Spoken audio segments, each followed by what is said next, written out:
حدیث میں آتا ہے قرب قیامت میں دجال ظاہر ہوگا، اسے اللہ نے طاقتیں دی ہوں گی، بہت ساری قوتیں دی ہوں گی، زندہ کو مار دے گا اور مردے کو زندہ کر دے گا، اور وہ یہودیوں کی مدد کے لیے آئے گا۔ کس کی مدد کے لیے؟ اسرائیل کی۔ عجیب بات ہے کہ آج یہودی بھی دجال کا ہم سے زیادہ انتظار کر رہے ہیں، وہ اسے یہودیوں کے لیے نجات دہندہ سمجھتے ہیں کیونکہ ان کی کتابوں میں پیش گوئیاں ہیں۔ اس سے محمد صلی اللہ علیہ وسلم کی صداقت کا بھی پتہ چلتا ہے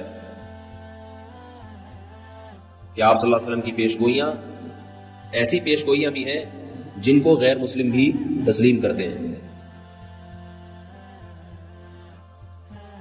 اللہ نے پچھلے پیغمبروں کو اس کا وقت نہیں بتایا تھا کہ وہ کب ظاہر ہوگا، اس لیے حدیث میں آتا ہر پیغمبر نے اپنی امت کو اس سے ڈرایا ہے، اس کے فتنے سے بچنے کا حکم دیا ہے۔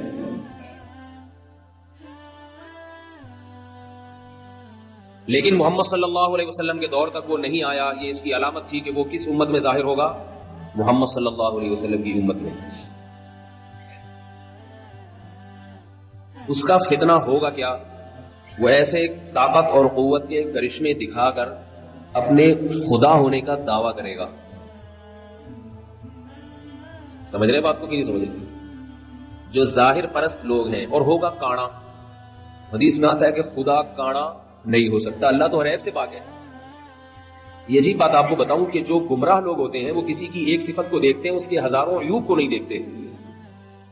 تو دجال کے طاقت اور قوت کو لوگ دیکھیں گے لیکن اس کے عاجزی کو، اس کے کانے ہونے کو نہیں دیکھیں گے۔ لوگ کتنا بڑا عیب ہے تجھ میں، آپ نے فرمایا کہ تمہارا رب کانا نہیں ہو سکتا، اور اس کی پیشانی پر واضح لفظوں میں کافر لکھا ہوا ہوگا، کافر۔ یہ بھی علامت ہوگی کہ جھوٹا ہے، کذاب ہے، لیکن ظاہر پرست لوگ اس کی طاقت کو دیکھ کر اس پر ایمان لائیں گے۔ حدیث میں آتا ہے اس کے ایک طرف آگ ہوگی اور ایک طرف باغ ہوگا، جو اس پر ایمان لائے گا اس کو باغ میں داخل کرے گا، اور جو ایمان نہیں لائے گا اس کو آگ میں پھینک دے گا۔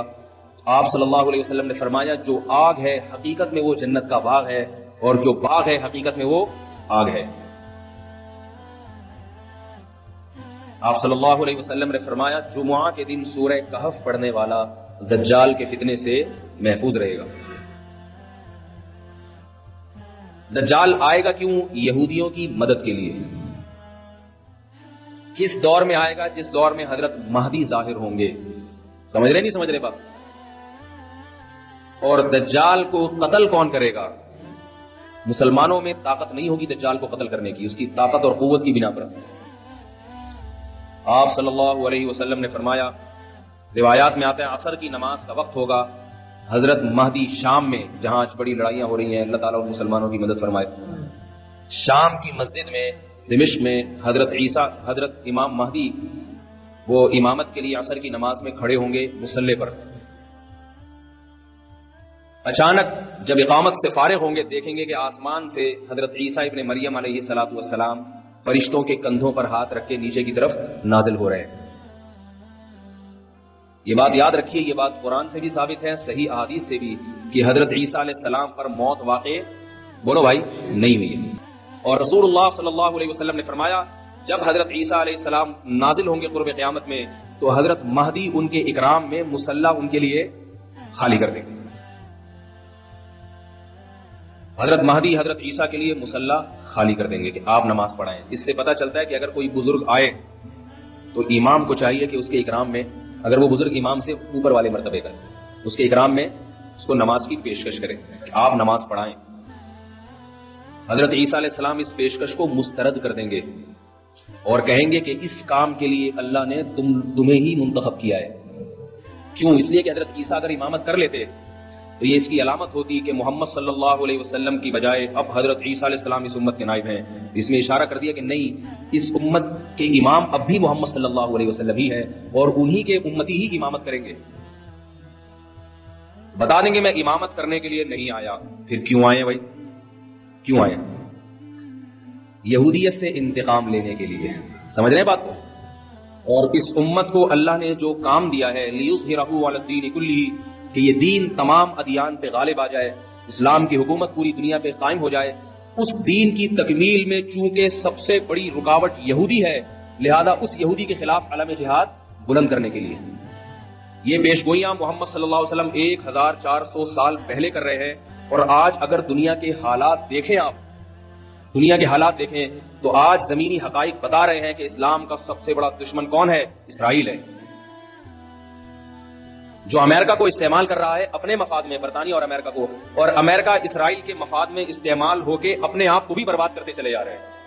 یہ نہیں دیکھ رہے کہ ہمیں اس سے کیا نقصان ہو رہا ہے. حضرت عیسیٰ علیہ السلام نازل ہونے کے بعد محمد صلی اللہ علیہ وسلم نے ارشاد فرمایا، عصابتان من امتی احرزهم اللہ من النار، عصابت تغزو الہند وعصابت تغزو مع عیسی ابن مریم. میں سوچتا ہوں کیسے مبارک لوگ ہوں گے جن کو نبی کی زیارت نصیب ہوگی، حضرت عیسیٰ ابن مریم علیہ الصلوۃ والسلام. کاش اللہ ہمیں بھی ان لوگوں میں شامل کر لے اور ایسے کاموں کی توفیق عطا فرمائے جس سے ان لوگوں میں شمولیت ہمارے لیے آسان ہو جائے. فرمائے میری امت کے 2 گروہ ایسے ہیں جن پر اللہ نے جہنم کو حرام کر دیا ہے. ایک وہ گروہ جو ہندوستان پر حملہ کرے گا جیسے محمد بن قاسم نے کیا، اور دوسرا وہ گروہ جو عیسیٰ ابن مریم کے ساتھ مل کر قتال کرے گا. جہاد کے مخالف لوگوں کو اپنے نظریے پر غور کرنا چاہیے. ایسا نہ ہو جہاد کی مخالفت آپ کو اندھا کر دے اور آپ اسلامی تعلیمات سے پیچھے ہٹ جائیں. اللہ نے جو کچھ جہاد سے محبت کرنے والوں کے لیے، جو کچھ اللہ نے اس دنیا میں اور آخرت میں رکھا ہے، وہ مخالفت کرنے والوں کے لیے نہیں رکھا. حضرت عیسیٰ علیہ السلام نازل ہو کر جہاد کریں گے اور حدیث میں آتا ہے کہ دجال کو قتل کریں گے. یہی وہ دور ہوگا جس میں یاجوج ماجوج ایک مخلوق ہے جس کا قرآن مجید میں تذکرہ ہے، بہت بڑی مخلوق ہے، بہت کثرت سے ہے. کسی وادی میں ان کو بند کیا تھا حضرت ذوالقرنین نے سیسا پلائی ہوئی دیواریں کھڑی کر کے یاجوج اور ماجوج کو وادیوں میں بند کر دیا. وہ وادیاں کہاں ہیں اس کا ہمیں نہیں، کوئی کہتے چین میں، کوئی کہتے دیواریں چین کے پیچھے، کوئی کہتے کہاں ہیں، ہمیں نہیں پتا کہاں ہیں. یہ سوالی فضول ہے کہاں ہے. اللہ نے جہاں کرنا تھا وہاں کر دیا. حدیث میں آتا ہے جب یاجوج ماجوج اتنی کثرت سے اہل اسلام کو، انسانوں کو قتل کریں گے، حضرت عیسیٰ علیہ الصلوۃ والسلام بھی ان کے قتل کرنے سے عاجز آ جائیں گے. اللہ سے دعا مانگیں گے، اللہ سے دعا مانگیں تو اللہ ان کی دعا کو قبول کرے گا اور یاجوج ماجوج کو ہلاک کرے گا. اتنے کثرت سے ہلاک ہوں گے کہ زمین انسانی لاشوں کے تعفن سے بدبودار ہو جائے گی. اللہ آسمان سے بارشیں برسائیں گے اور ان کی لاشوں کو بہا کے سمندروں میں، دریاؤں میں پھینک دیں گے، جس سے زمین پاک صاف ہو جائے گی اور پھر اسلام کی مخالفت کرنے والا اس روئے زمین پر کوئی بھی نہیں بچے گا. محمد صلی اللہ علیہ وسلم نے ارشاد فرمایا کہ اس وقت حضرت عیسیٰ ابن مریم زمین کو ایسا انصاف سے بھر دیں گے، خنزیر کا خاتمہ کریں گے، سور کی نسل ختم کر دیں گے تاکہ کوئی سور کا گوشت اپنے پیٹ میں دوبارہ نہ اتار سکے. جو مسلمان یورپ میں رہتے ہیں اور وہ کہتے ہیں ہم سے خوراک ہمیں یہاں ملتا ہی سور کا گوشت ہے اور سور کے گوشت کے کوفتے بنا بنا کے کھا رہے ہیں، ان کو میں یہ اللہ کا واسطہ دے کے کہتا ہوں کہ دیکھو سور کتنی گندی اور اتنی ناپاک چیز ہے کہ اللہ نے اس کی نسل کے خاتمے کے لیے ایک پیغمبر کا انتخاب کیا کہ اس کی نسل ختم کر دے. وہ اگر اس کے کھانے کی کچھ بھی گنجائش ہوتی تو حضرت عیسیٰ کی ذمہ داریوں میں سے یہ ذمہ داری نہ ہوتی کہ سور کی نسل کا خاتمہ کر دیں گے. حدیث میں آتا ہے، آخری بات کر کے بات ختم کرتا ہوں تاکہ یہ نشانیاں مکمل ہو جائیں. رسول اللہ صلی اللہ علیہ وسلم نے فرمایا زمین کو عدل سے بھر دیں گے، انصاف سے، اور جب زمین پر اللہ کی عبادت کثرت سے ہوگی، زمین زنا سے، بدکاری سے، چوری سے، رشوت سے، پوری روئے زمین پاک ہو جائے گی تو اس کی برکتیں اللہ آسمان سے اللہ کی طرف سے برکتیں کھلیں گی. جس زمین پر گناہ ہوتے ہیں اس زمین میں رزق کی برکت کو ختم کر لیا جاتا ہے. آج پھلوں میں ذائقے ختم ہوتے چلے جا رہے ہیں، آج گندم میں ذائقہ ختم ہو گیا ہے. روٹی آپ پہلے دیکھیں بچپن میں ایسی خوشبودار روٹی، اب روٹی کا مزہ ہی نہیں ہے. آمدنوں میں برکت ختم، لاکھ 1.5 لاکھ روپے کما رہے ہیں مہینے کے آخر میں، پھر بھی روتے پھر رہے ہوتے پیسے نہیں. تو محمد صلی اللہ علیہ وسلم نے فرمایا جب زمین میں تقویٰ ہوگا اور اللہ کی عبادت ہوگی تو اللہ اپنی برکتیں کھول دیں گے. آسمان سے ایسا برکت والا پانی برسے گا، ایسی بارشیں ہوں گی زمین میں کہ آپ نے 2 مثالیں دی، ایک انگور کی اور ایک انار کی.